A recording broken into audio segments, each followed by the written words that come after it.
10 years ago, I walked into a federal courthouse and was sentenced to 7 years in federal prison for real estate fraud.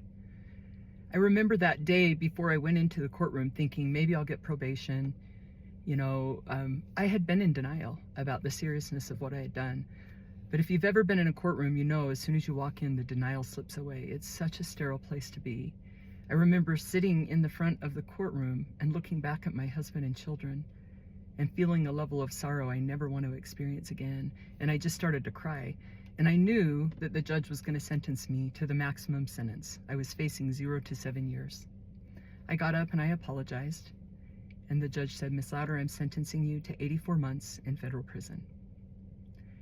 And then I looked back at my husband, who stood at the podium after handing our youngest child to our oldest daughter, and he was crying. And he pled with that judge. He said, "Please, Your Honor, give her time to say goodbye to our family before she has to go to prison." I remember everything seemed kind of blurry for a few minutes, and the judge said, "I'll give her 8 weeks to say goodbye."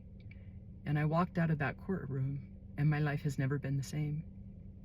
I remember on the way home wondering how I could have been such a fool, how I could have traded everything important, time with my children, for money.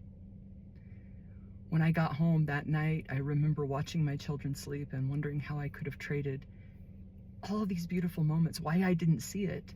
The next morning, I got up and drove my son to school, and I just was crying, and my son goes, "Mom, it's okay. It's going to be okay." And I said, "No, Jackson, I don't know how I could have missed the beauty of my life."